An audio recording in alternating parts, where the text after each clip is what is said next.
Ontem eu falei com uma colega minha, uma chamada rapidinha, mas já conhecia toda a história dela. E ela me disse que 14 anos de casada, tá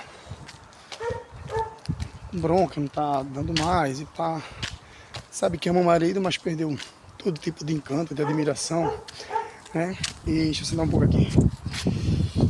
E que tá gostando de um cara da época de escola dela, né? Um colega antigo, um cara que é uma vibe legal, um cara que é sempre positivo, pá.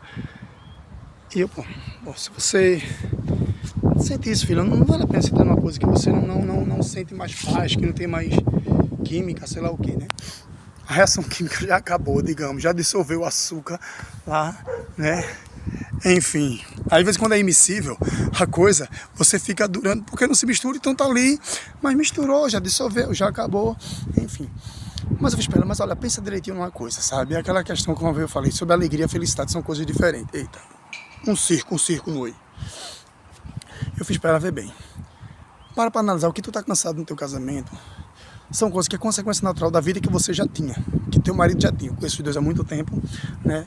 E a questão é que ela, assim que eu tô com um cara, que era um cara colega de infância, que ela já foi apaixonadinha por ele, um cara que seguia a vida dele, mas aquela velha história, um cara que cocota, um cara que tem uma condição financeira tranquila, um cara que é filho de pai naquelas profissões de sempre, advogado, engenheiro, médico, né? Para não entrar em muito detalhe. Então o pai do cara deu uma condição para o cara tranquilo, o cara estudou a vida toda em escola particular, ela era bolsista da escola, né? O cara, condição tranquila, o cara entrou na faculdade, com todo o apoio do pai, dos pais. Quando acabou a faculdade, o cara já começou a estagiar, fazendeirinho dele, não dava R$ 1, um conto para um peixe em casa, o cara não tinha obrigação nenhuma com nada.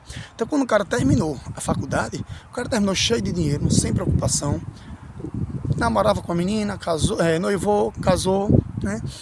Nesse casamento esse cara já comprou uma casa, foi se virando, trabalhando, já com o dinheiro do estágio o cara já conseguiu fazer um bocado de coisa. Ele estagiou, depois do estágio ele começou a trabalhar, então ele conseguiu comprar uma casa à vista, né?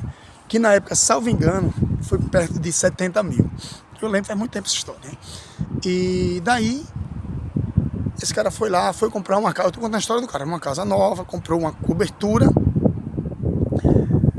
Os pais deram a grana para ele, então a cobertura era 600 mil, já foi um ano depois.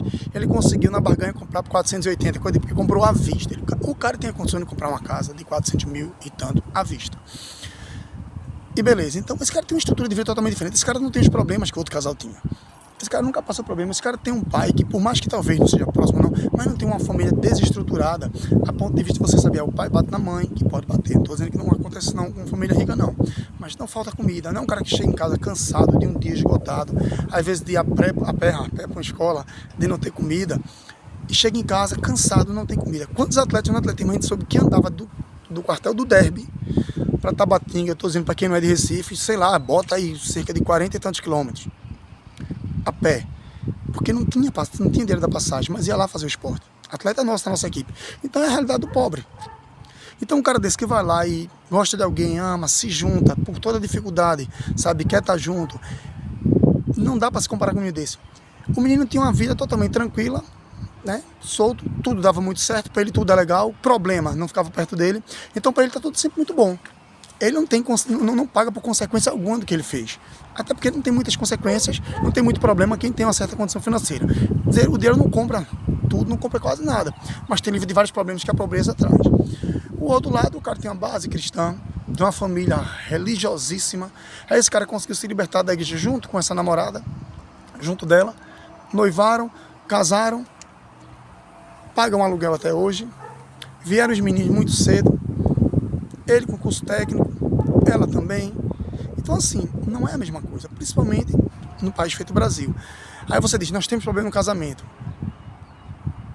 Fulaninho tem uma vida muito, uma vibe muito positiva, toda vez que chega em casa, fulaninho tá de cara fechada, eu fico de cara fechada também, a gente tá num ciclo vicioso. Eu fiz, filho, só pensa direitinho, que talvez vocês possam resolver de outra forma.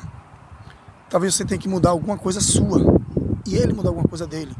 Porque a gente sabe que dinheiro traz problema para o casamento. Isso traz felicidade, mas traz problema para o casamento. E o que eu não posso é estar tentando comparar minha vida, meu casamento, quando é uma pessoa que tem uma estrutura totalmente diferente, uma pessoa que sai da escola particular sem problema, estagiando cheio de dinheiro, entra na faculdade, faz uma pós, faz não sei, é outra vida, minha gente. É um cara que compra um carro a hora que quer, um cara que tem uma vida tranquila. Ah, tá complicado, se organiza, vai fazer, vai passar férias, vai para Minas Gerais, vai passar as férias em Gramado. Ah, de vez em quando consegue, uma vez a cada 2, 3 anos, ir para fora do país, vem ter filho depois. É uma estrutura totalmente diferente, minha gente. É uma coisa totalmente diferente. E a gente às vezes quer trazer pra gente simplesmente um sonho, e não uma coisa de fato. Então assim, não se deixe dissolver seu casamento, porque por essas questões, porque lá parece ser bem melhor, lá parece ser mais agradável, né? Talvez não seja um relacionamento tão profundo, sabe? É muito chata a comparação, é muito chato. É inevitável algumas comparações, mas é uma coisa você comparar e saber os porquês e dizer não, há diferença. É você saber as diferenças, é você saber as diferenças. E outra coisa é você só levar em conta a diferença e não saber delas. Ah, é diferente, comparar. Vamos lá, não é saber, uma coisa é saber a diferença, outra coisa é comparar. Não dá para comparar. Quem chega agora não pode comparar. Uma vez eu lembro que lá no Sesc eu recebi um melhor pai. Cara, eu tinha dois filhos pequenos, era muito fácil ser pai próximo. Um amigo meu que era pai de jovem, 17, 18 anos e 20, Misak, eu esqueci. Misak foi o pai que eu nunca fui. Misak já tinha passado por todas as etapas que um pai tem que passar. Criança, educar, com dificuldade financeira, construir, sair de uma família de pobres, sabe? De avô escravizado e fazer esses meninos virarem universitário. Eu não passei por isso ainda, estou passando agora. Então, claro que eu não ganhei o prêmio de o melhor pai perto de um pai com um filho bebê, que tira foto, que posta, que curte, que está sempre perto, que está sempre vivendo. É outro tempo, é outra época. Não dá para comparar. Não dá para comparar como as pessoas reagem a cada coisa. Talvez, o fulaninho lá, Cocotinha, que era da natação, que entrou na natação, é que eu digo, o cara tem a vida toda bonitinha, pô. O cara entrou na natação, porque é aquela coisa clássica. Tinha asma, a família bota na natação, o menino foi um atletinha da natação, viajou, competiu, era sempre bonitinho, sempre arrumadinho, sabe? Sempre aquela postura europeia, né? Do branco europeu. Brother, aí vai lá e você vai comparar a situação, você vai, não dá pra fazer isso, é injusto, não é bacana, sabe? É você chegar na hora, olhar e tirar as conclusões. Não é, existe uma história. Será que o bonitinho lá, ele iria encarar da mesma forma, ou melhor, a coisa que o teu, que não é tão bonito, que não é tão organizado, que não tem o dinheiro, sabe, que não tem paciência, que está cansado com toda a diferença cultural. Ele saiu de uma cultura extremamente, como diz, terrivelmente religiosa, e se libertou. É um cara que já bebe, um cara que já sai, já se diverte, que tem grupos de amigos.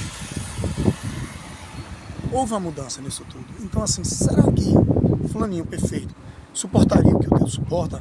Será que fulaninha suportaria o que tu suporta no casamento? Não vale a pena. É olhar para dentro de si. Eu acho que é rodar as arestas, sabe? E tentar ser bom, como dois. Um olhando para o outro, olhando para si primeiro, depois olhando para o outro e fazendo acordos, como eu falei agora, com lealdade. Não vale a pena. Se não der, se não der, vai embora, não deixe de viver. Se tem uma paixão ardente, vai viver. Você só tem uma vida, é o que a gente acredita, e vive ela com qualidade. Mas cuidado para você não chegar lá, a alegria passar e talvez o cara nem te queira desse jeito. Nós somos desejos, que isso é uma diferença muito grande entre amor, paixão e desejo. Muito grande. O desejo passa muito rápido, a paixão demora um pouco para passar, mas o amor não. O amor ele suporta tudo, a falta de tudo. Quando não tem mais nada, é como diz, existe a fé, a esperança e o amor. Não lembrei, mas a maior Deus é o amor. Quando a fé vai embora, a esperança vai embora, o amor fica. Quando não tem mais paixão, não tem desejo, não tem nada, a porra do amor fica. Olha para ele direitinho, pro amor.